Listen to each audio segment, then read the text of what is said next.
Everyone. तो कैसे हैं आप लोग? आई होप आप लोग बहुत अच्छे होंगे। और आज हम बात करने वाले हैं सरकारी नौकरी पाने का क्या तरीका है, बच्चे कैसे मैनेज करें, पढ़ाई कैसे करें, कैसे स्टार्ट करें। तो देखिए, ये कोई एक पे नियम लागू नहीं होता और ये किसी को देख के आप कभी फॉलो नहीं कर सकते। सरकारी नौकरी का मतलब ये नहीं है कि आप किसी दलदल में पचासों साल से 10-20 साल से बराबर फंसते आ रहे हो। लेकिन हाँ, जो एवरेज बच्चा होता है अगर वो चाहे तो एक जो जल्दी नौकरी जिससे आप जल्दी सक्सेस हो जाए, आप उसको करके आराम से एक नौकरी पा सकते हो जिससे आप थोड़ा बहुत अपनी इनकम का सोर्स जो है वो बना सकते हो। तो सरकारी नौकरी पाने के लिए सबसे पहले लोग क्या करते हैं, बस किसी से मोटिवेट हुए, यूट्यूब रील्स देख ली, आईएएस आईपीएस की, आईएएस आईपीएस की गाड़ी से उतर रहे हैं, लग्जरी कार है, अच्छे अच्छे मतलब उनके साथ में असिस्टेंट वगैरह लगे हुए हैं।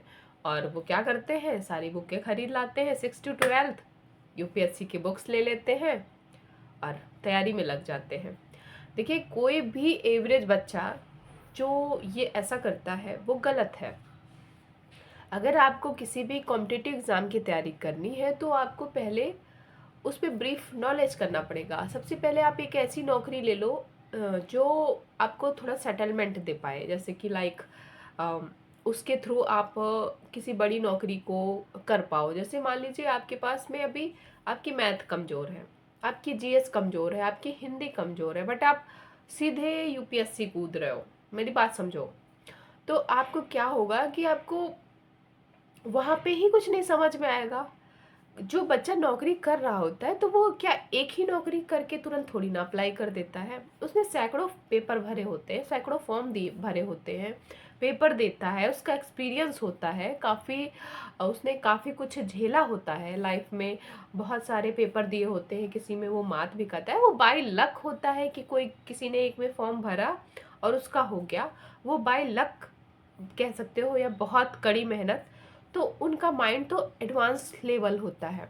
बट कुछ बच्चे जो ज़्यादातर एवरेज माइंड के बच्चे होते हैं, तो उनका क्या होता है, बहुत सारे पेपर देते हैं और फिर उसके बाद वो तैयारी करते हैं, सफल होते हैं, असफल, सफलता असफलता तो लगी रहती है। बट आप किसी भी चीज़ को तैयार करने से पहले उसका एक रोड मैप बनाइए। Road map in the sense, सबसे पहले आप उसका सिलेबस देखिए, पेपर कैसा आता है वो देखिए, कट ऑफ क्या जाती है वो देखिए, और सिलेबस में कौन कौन से पॉइंट्स उठाए जाते हैं, क्या पढ़ा जाता है ये कम देखना है, क्या नहीं पढ़ा जाता है ये देखना है, क्या पढ़ा जाता है ये देखना है, क्या छोड़ा जाता है वो भी देखना है। और बहुत सारे बच्चे क्या करते हैं, बस किसी का वीडियो देख लिया है, भी कोई भी किसी का भी स्ट्रेटेजी, आजकल यूट्यूब पे स्ट्रेटेजीज वीडियोस तो पढ़ते ही हैं, स्ट्रेटेजी वीडियो देख लिए और सेम टाइम टेबल कॉपी करा, चिपका दिया दीवार पे। बस देखिए क्या होता है, हर इंसान की एक अपनी क्वालिटी होती है, हर इंसान की एक अपनी क्षमता होती है। तो आप जो काम भी करो अपनी क्षमता के अनुसार करो। मान लीजिए अगर आपको 2 घंटे में 2 गुना समझ में आता है, सामने वाले बंदे को 2 घंटे में आधा ही समझ में आता है, तो यहाँ पे मेंटल मेंटल चीज़ें देखी जाती हैं। आपको वही चीज़ तुरंत समझ में आ जाती है, सामने वाले को वही चीज़ थोड़ा टाइम लगता है। तो देखिए यहाँ पे दिमाग का भी थोड़ा सा यूज़ होता है। और मैं ये नहीं कह रही कि मतलब डिफरेंस नहीं करना होता है, बच्चों में डिफरेंशिएट नहीं करना होता है। आप पहले एक बार नहीं समझ में आएगा, दूसरी बार नहीं समझ में आएगा, फिर तो आएगा ना समझ में। फिर जब समझ में आएगा, फिर उसको आप बार बार प्रैक्टिस में रखेंगे ना, तो वो आप कभी नहीं भूलोगे। मेरे कहने का मतलब ये है, गवर्नमेंट जॉब एक मतलब सरकारी नौकरी का मतलब ये होता है कि आप एक अच्छी लाइफ जी पाओ। क्या प्राइवेट लाइफ वाले नहीं जीते? क्या जीते हैं। बट गवर्नमेंट का मतलब ये होता है कि इसमें चांस ज़्यादा है, ग्रोथ ज़्यादा है, और एक लाइबिलिटी है, एक सिक्योरिटी है। तो आप इन सब चीज़ों को देख सकते हो। बहुत सारे बच्चे क्या होते हैं, जैसे मान लीजिए आपने सबसे पहले सिलेबस नहीं देखा, सीधे आप जाके उस फील्ड में कूद गए, बुक खरीद लाए, बर्डन आपने तैयार कर लिया, इससे क्या होता है, आपका बर्डन, दिमाग का प्रेशर। तो आप देखिए, किसी की बराबरी मत करिए, सबका अपना अपना माइंड होता है। और सरकारी नौकरी का मतलब ये नहीं होता है कि जो बच्चे सफल नहीं हैं उन्हें कुछ आता नहीं है, ऐसा नहीं होता है। कभी कभी क्या होता है कि आप इस फील्ड में आपका अनुभव कम है और उस फील्ड में आपका अनुभव ज़्यादा है, तो आप जिस फील्ड में आपका अनुभव है आप उस फील्ड को चुनिए। मेरे कहने का मतलब ये है कि अगर आपको इंटरेस्ट जिस भी फील्ड में है आप उस फील्ड में जाइए। आप किसी की देखा देखी में, किसी की भेड़ चाल का हिस्सा मत बनिए। अगर आपको डॉक्टरी आती है तो आप डॉक्टर में जाइए। अगर आपको सेना में जाना है तो आप सेना में जाइए। अगर आपको आईएएस बनना है तो आप आईएएस बनिए, पीसीएस बनना है तो पीसीएस बनिए। कहने का मतलब है आप अपनी इंटरेस्ट के हिसाब से ही सब्जेक्ट चूज़ करें, सॉरी स्ट्रीम चूज़ करें, या अपनी मोड चूज़ करें कि आपको कहाँ जाना है।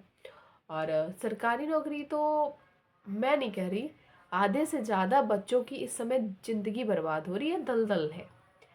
क्योंकि आईएएस पीसीएस में तो सारे बच्चे घुस जा रहे हैं। विकास दिव्यकीर्ति सर के वीडियोस देख लिए, ओझा सर के देख लिए, और पता नहीं कितने कितने आईएएस जो बनाते हैं बच्चों को। मुझे नहीं पता उनका आईएएस और पीसीएस बनाने का ग्रोथ परसेंट रेट कितना है, 0.001 ही होगा। हर एकेडमी से लगभग अगर एक ही बच्चा, एक दो बच्चा बनता है तो फिर आप सक्सेस रेट लगा लो। तो कहने का मतलब ये है, आप किसी के रील्स और किसी का पैटर्न और किसी का टाइम टेबल फॉलो मत करिए। हाँ, आप उसे देख सकते हो, आप उससे सीख सकते हो, बट आप अपनी स्ट्रेटेजी खुद से बनाओ। आपको क्या पढ़ना है, आपको किस टाइम पढ़ना है, आपको किस टाइम पढ़ना अच्छा लगता है, वो स्ट्रेटेजी आप खुद से बनाओ, ठीक है। और रही बात नोट्स की, तो जब आप किसी भी बुक को 3 से 4 बार पढ़ोगे, आपको किसी से भी पूछने की ज़रूरत नहीं पड़ेगी कि इम्पोर्टेंट टॉपिक क्या है। मान लीजिए आप एसएससी की तैयारी कर रहे हो और एसएससी का आपने पीवाईक्यू देखा, ठीक है, पीवाईक्यू आपने सॉल्व किए, तो आपको खुद पता चल जाएगा कि टॉपिक के कंटेंट, मतलब इम्पोर्टेंट टॉपिक कौन कौन से हो सकते हैं। फिर जब आप उस टॉपिक के करने के बाद आप बुक पे जाओगे, बुक को रिलाई करोगे, तो वहाँ पे जो क्वेश्चन आपका बनेगा तो आपको पता चल जाएगा कि इस टॉपिक से रिलेटेड क्वेश्चन आते हैं एसएससी में। जैसे कि मान लीजिए हिंदी में आप कोई क्वेश्चन कर रहे हो, आप आदित्य पब्लिकेशन बुक ले लो। आदित्य पब्लिकेशन बुक हिंदी के लिए काफ़ी अच्छी है, ठीक है। तो आप अगर आदित्य पब्लिकेशन बुक से पढ़ रहे हो, अगर आपको उसमें कोई टॉपिक नहीं समझ में आ रहा है, फिर आपने उसके प्रैक्टिस सेट लगाए। प्रैक्टिस सेट में अगर आपके कोई क्वेश्चन गलत हो रहे हैं तो आपको खुद पता चल जाएगा कि किस टॉपिक मेरी सबसे ज़्यादा गलती हो रही है, कौन सा टॉपिक मेरा कमज़ोर है। तो ये स्ट्रेटजी कोई भी टॉपर आपको नहीं बताएगा, ये कमियां आपको खुद से पता चलेंगी। तो इसलिए आप किसी को भी ट्राई मत करिए, किसी की भी स्ट्रेटजी ट्राई मत करिए।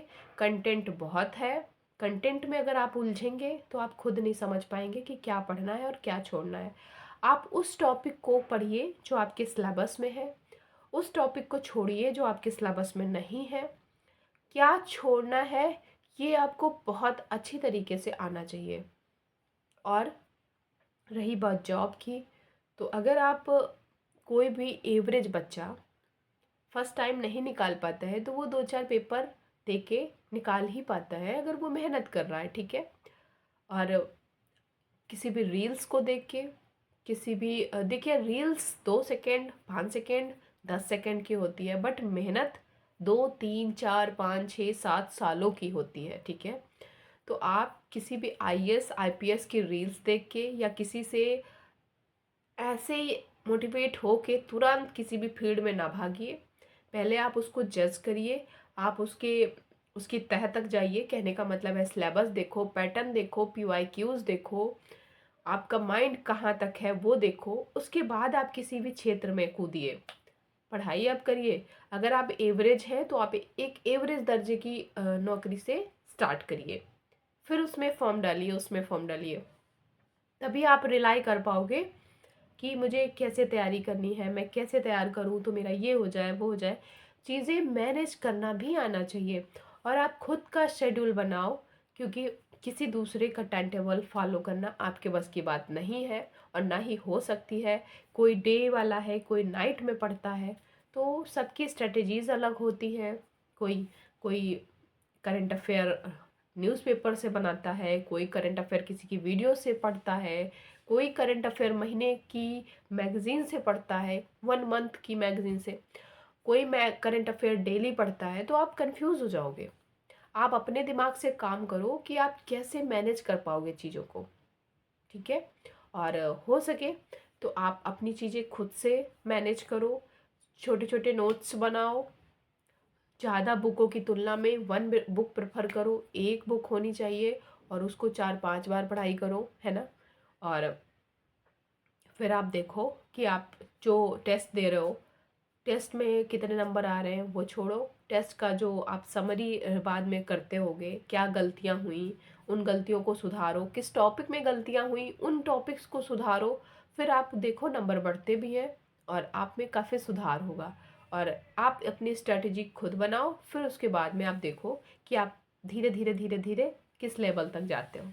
Thank you so much.